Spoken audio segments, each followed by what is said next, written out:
Teman-teman sekalian yang dirahmati Allah Subhanahu wa taala, malam ini kita bicara tentang salah satu di antara inti dari iman kepada Allah Subhanahu wa taala. Bisa dibilang hampir semua cabang iman itu intinya adalah sabar. Kita bicara amal soleh apapun dalam Islam, intinya juga sabar. Kita bicara tentang realitas hidup, intinya juga sabar. Dan bahkan kalau kita bicara tentang apa jalan untuk masuk ke surga, banyak. Bisa dengan ibadah, bisa dengan akhlak, bisa dengan ritual, bisa dengan moral, bisa dengan banyak cara untuk masuk ke surga.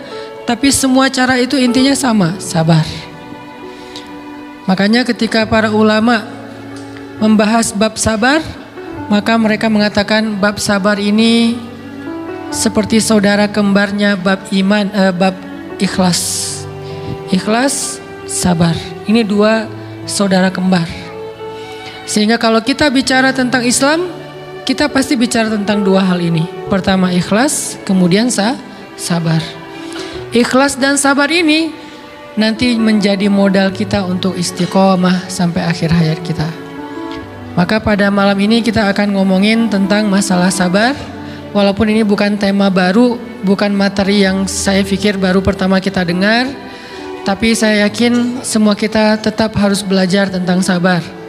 Karena walaupun 1000 kali kita dengar tentang bab sabar, toh pada kenyataannya kita kadang kalau mau jujur kepada diri kita sendiri, kayaknya kita belum menjadi orang yang penyabar. Syarat menjadi orang yang penyabar bukan sering mendengar wawasan tentang sabar. Baru disebut orang yang penyabar bukan gara-gara dia tahu ayat dan hadis-hadis sabar. Orang yang penyabar itu adalah orang yang sering ngalamin ujian dan dia bisa lewatin ujian-ujian itu, baru disebut penyabar. Walaupun kadang dia nggak tahu ayatnya, walaupun dia nggak hafal hadisnya, walaupun dia nggak tahu wawasan dan ceramah dengan materi tentang sabar, tapi bisa jadi dia lebih penyabar daripada kita yang duduk dalam majelis ilmu tentang bab sabar. Makanya kita butuh terus untuk belajar sabar, di-refresh lagi dengan kajian-kajian kayak gini. Mudah-mudahan dengan sifat sabar kita akan mendapatkan banyak kebaikan dari Allah Subhanahu wa taala. Bicara tentang sabar, kita coba awali dulu dengan tilawah Al-Quran. Satu pembukaan surat yang isinya persis tentang masalah sabar, yaitu surat Al-Ankabut, surat 29 dari ayat pertama. Surat Al-Ankabut, surat 29 dari ayat pertama. A'udzu billahi minasy syaithanir rajim.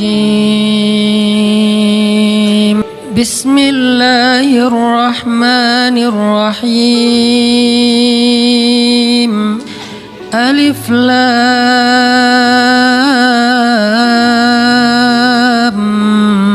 mim.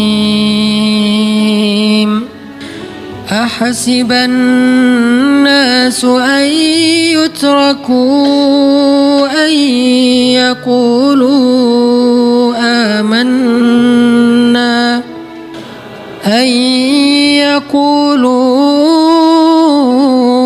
آمنا وهم لا يفتنون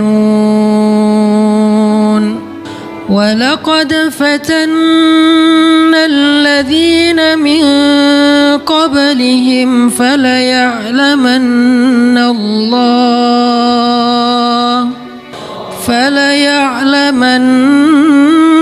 الله الذين صدقوا وليعلمن الكاذبين. Alif Lam Mim. Apakah manusia mengira akan dibiarkan saja mengatakan kami telah beriman, sedangkan mereka tidak diuji? Dan sungguh kami benar-benar pernah menguji orang-orang sebelum mereka, sehingga Allah Subhanahu wa taala memperlihatkan siapa orang-orang yang benar keimanannya, dan Allah memperlihatkan juga siapa orang-orang yang pendusta. Teman-teman yang dirahmati Allah Subhanahu wa taala, di ayat kedua surat Al-Ankabut Allah menyampaikan sebuah sindiran. Allah nyindir dengan bahasa, emangnya manusia pikir Allah akan biarin aja mereka mengatakan kami telah beriman, sementara mereka tidak diuji.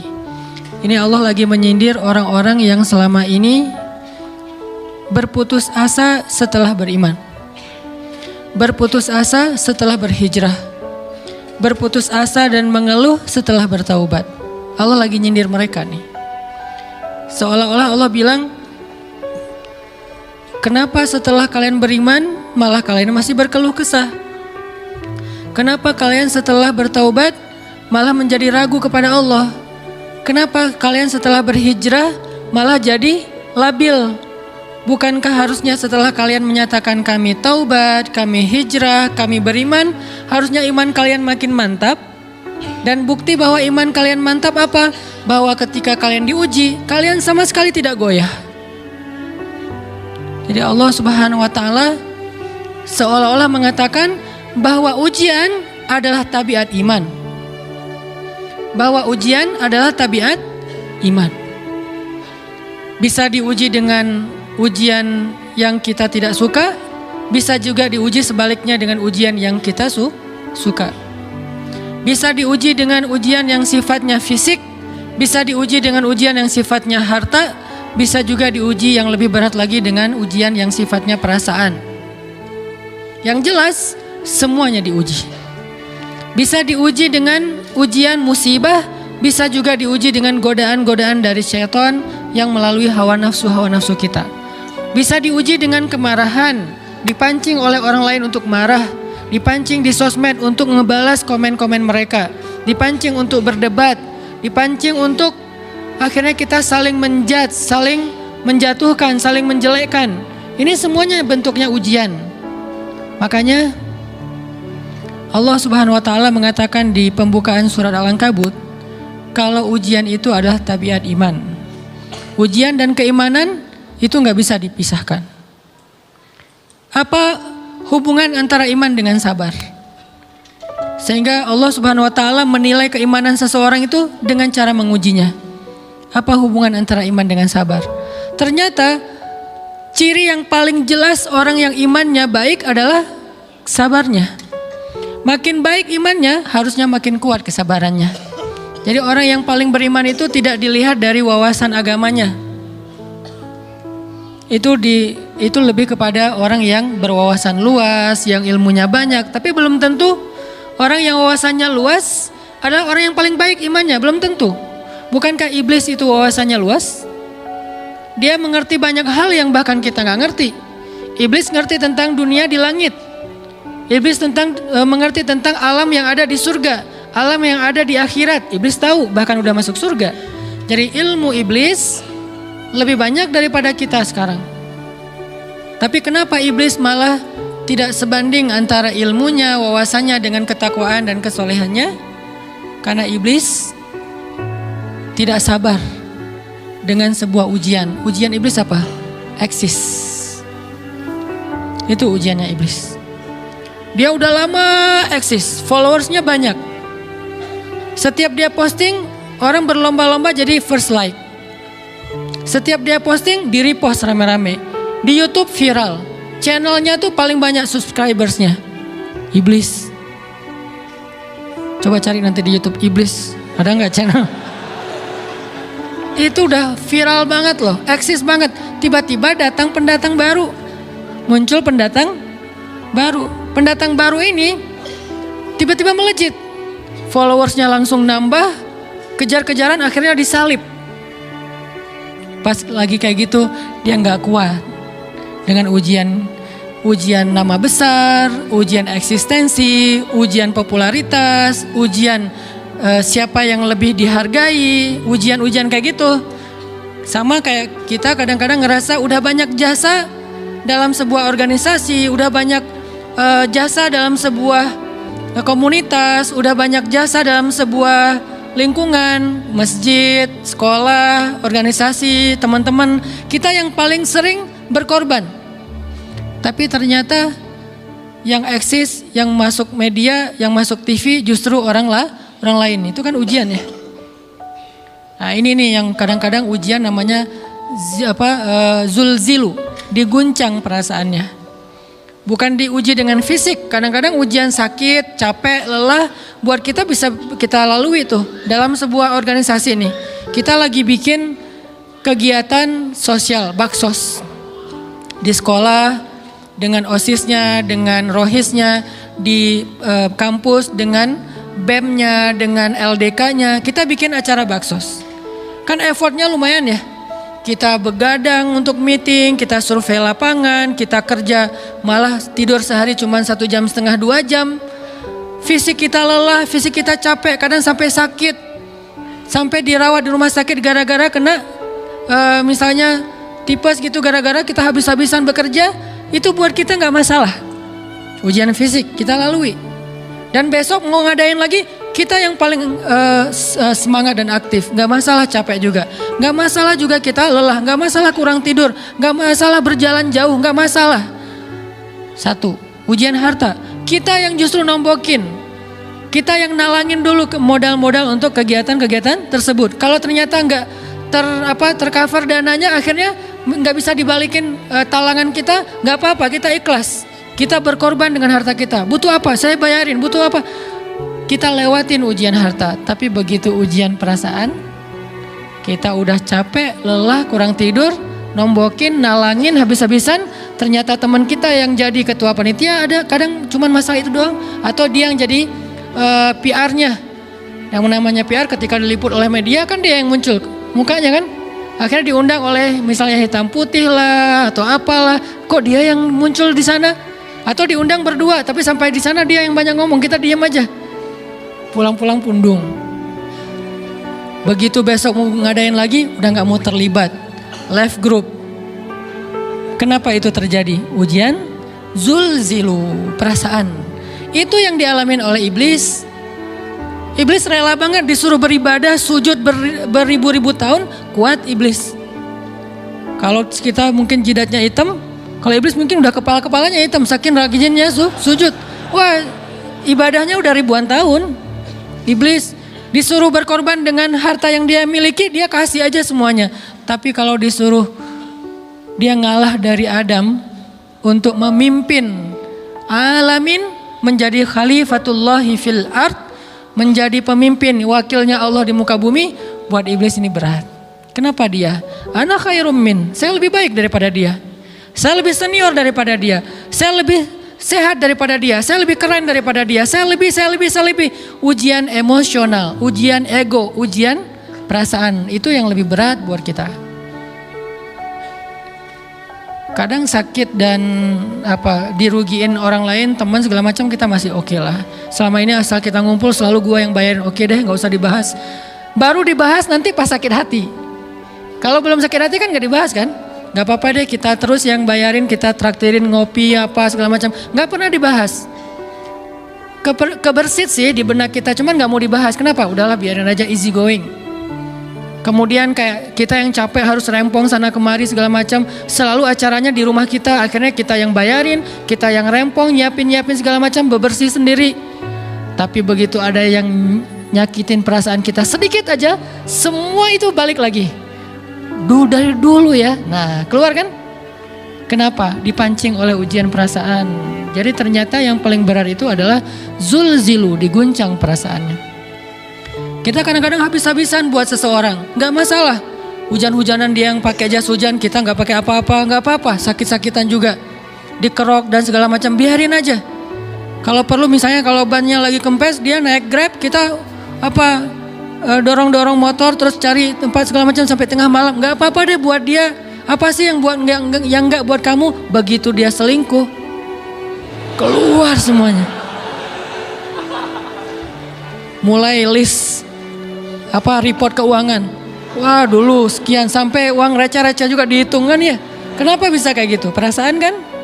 Nah ini nih yang kita coba belajar. Mungkin malam ini kita lebih banyak membahas tentang sabar terhadap ujian perasaan. Karena banyak macam-macam ujian. Nah, gimana kita memanage perasaan kita? Gimana cara kita merecovery perasaan kita dengan bab sabar? Insya Allah nanti akan kita lanjutkan setelah selesai sholat isya. Barakallah. Bismillahirrahmanirrahim.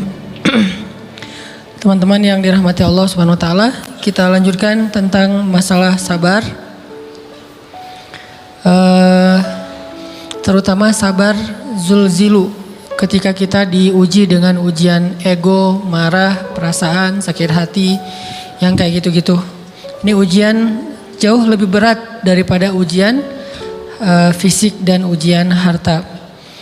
Termasuk rasa cinta, rasa benci, kadang itu menjadi ujian. Kenapa ujian bikin kita jadi tidak lagi logis, nggak realistis, dan kadang-kadang mengabaikan hal-hal nilai-nilai yang kita selama ini pegang sebagai satu kebenaran. Kita ngabaikan batasan-batasan syariat. Ini semuanya ujian dari Allah Subhanahu wa taala. Sehingga tidak disebut orang yang beriman kecuali ketika Allah Subhanahu wa taala melihat dia sabar dalam ujian. Kalau dia nggak sabar dalam ujian, malah di dalam pembukaan surat Al-Ankabut tadi Allah menggolongkan mereka termasuk orang-orang yang munafik. Apa arti yang orang munafik? Orang yang mengaku beriman tapi sebetulnya dia tidak beriman. Apa salah satu buktinya? Dia tidak sabar. Jadi kalau kita mau menilai diri kita mukmin atau munafik, dan ini bukan materi untuk menjudge orang lain. Oh ternyata dia itu munafik, bukan. Lagi-lagi konsep kita belajar itu angle-nya untuk diri kita sendiri. Saya sangat tidak merekomendasikan kita belajar untuk mendapatkan kaca pembesar, mencari-cari kesalahan saudara kita. Tapi kita belajar untuk semakin bisa bercermin untuk menemukan aib dan kekurangan diri kita. Jadi semakin kita tahu ilmu agama, semakin kita tahu ayat dan hadis, semakin kita punya cerminan untuk menilai diri kita dan memperbaiki diri kita. Bukan nyari kaca pembesar untuk memperjelas aib-aib dan kesalahan orang lain. Kalau kita pengen menilai diri kita ini orang yang mukmin atau munafik, caranya lihat aja kita sabar nggak nih, terutama dalam masalah emosional. Dalam masalah ego, dalam masalah marah, dalam masalah hawa nafsu, dalam masalah perasaan cinta, dalam masalah benci, segala macam.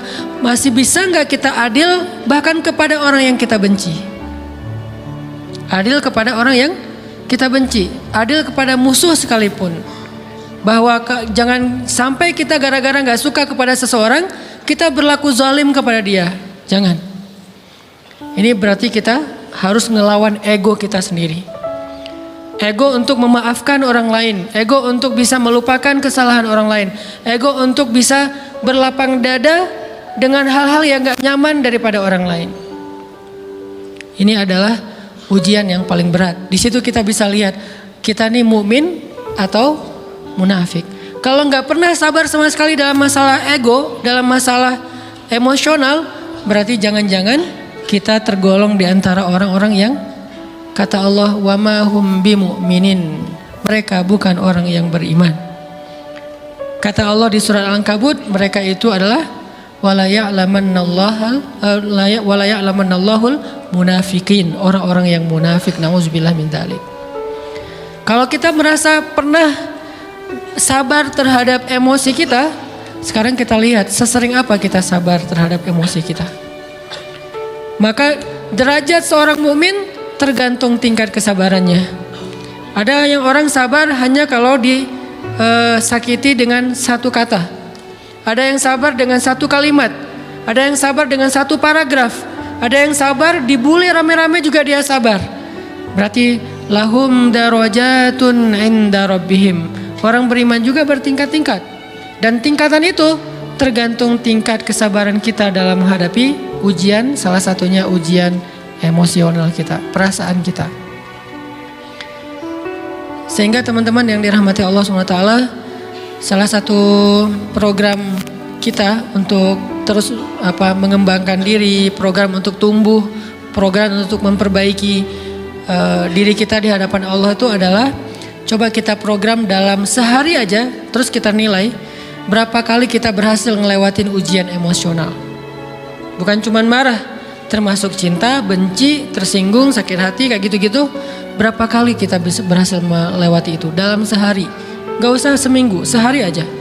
Di jalan, sama temen, di grup WA, di IG, di Twitter, di mana gitu. Coba kita lihat berapa kali kita bisa menahan diri kita dan bersabar. Bukan berarti tidak respon ya, bukan berarti pasif. Kita bisa merespon tapi dengan cara yang elegan. Kita bisa merespon tanpa harus memperlihatkan emosional yang meledak-ledak. Bukan berarti ketika disakiti orang, dihina dan segala macam kita diam aja. Gak selalu kayak gitu. Kadang-kadang kita perlu merespon untuk mengklarifikasi, tabayun kalau kata orang-orang yang dalam ilmu fikih. Kita harus tabayun. Tapi tabayun dengan marah itu beda. Tabayun dengan mencela itu beda.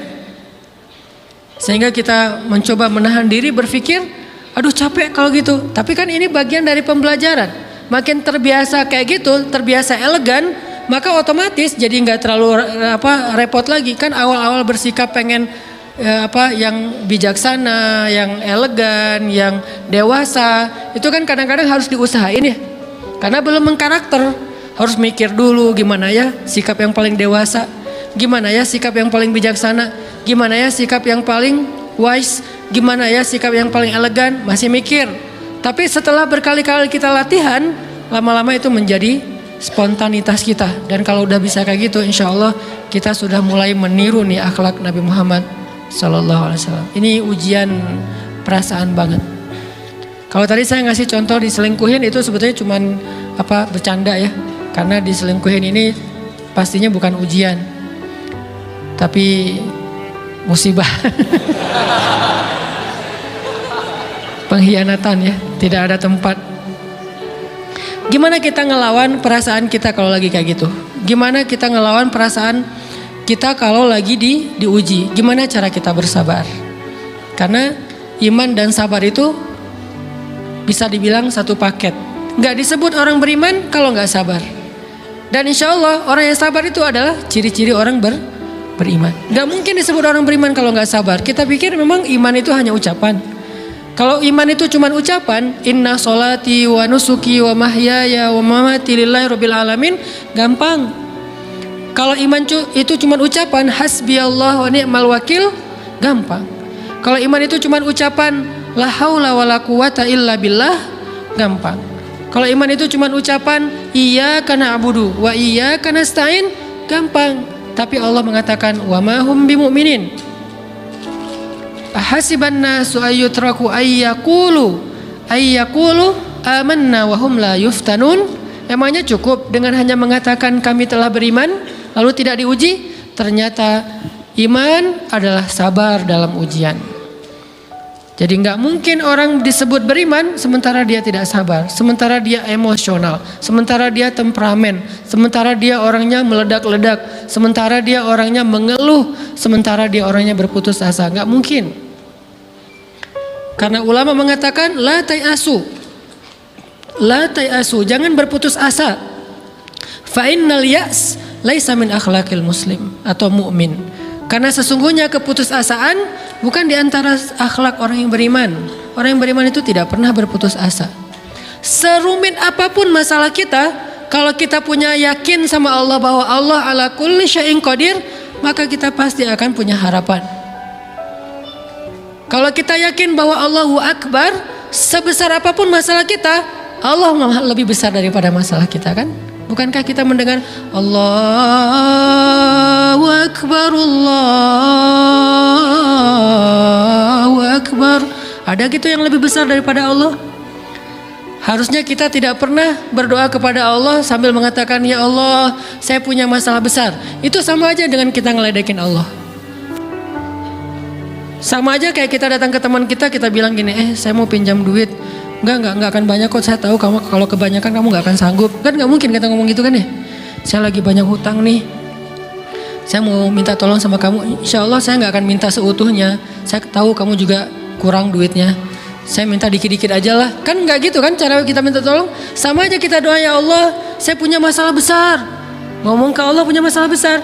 Kalau kita ngomong ke manusia kayak gitu wajar, tapi ke Allah, ya Allah saya punya masalah kecil nih. Apa? Ada hutang sedikit, berapa? 100 M. Allah kan ghaniyun, maha kaya. Jadi jangan pernah mengatakan 100 M itu besar di hadapan Allah.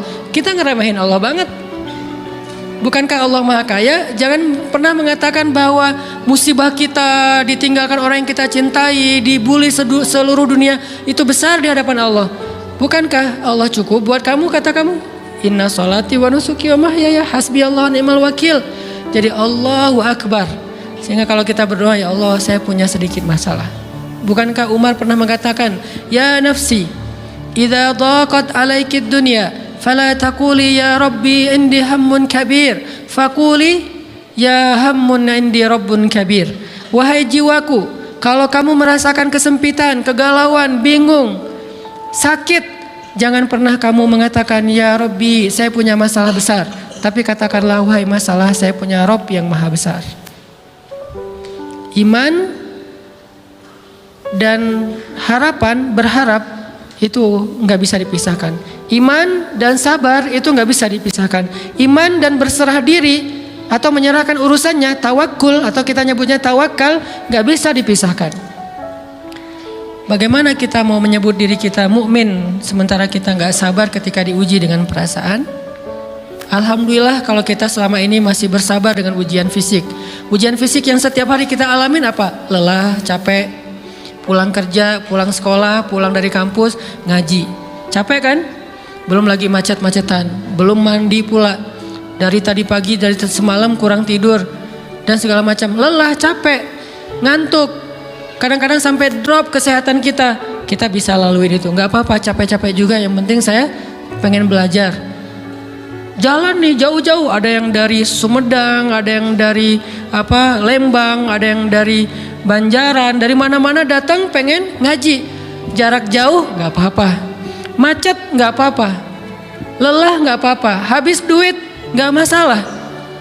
Tapi sampai di sini kesenggol dikit aja sama teman kita, dalam ucapan mungkin, dalam ekspresi, kadang-kadang kita senyumin gak dibalas senyum, atau mungkin hal-hal sepele, itu bikin seolah-olah amal kita yang udah habis-habisan tadi jadi berkurang sampai habis pahalanya. Ujian perasaan. Kadang-kadang datang ke sini nggak ada rasa tidak nyaman sedikit mungkin dengan teman kita atau dengan orang yang di sebelah kita, akhirnya kita merasa tersinggung, akhirnya kayak jadi berlebih-lebihan di tangga, di pintu, pas keluar, di tempat wudhu, di mana, hal sepele sebetulnya, tapi mengganggunya bukan fisik kita, yang terganggu bukan harta kita, tapi yang terganggu perasaan kita nih, rasa nyaman kita yang terganggu, seolah-olah hilang semuanya. Jadi nggak berarti, ini namanya ujian teman-teman.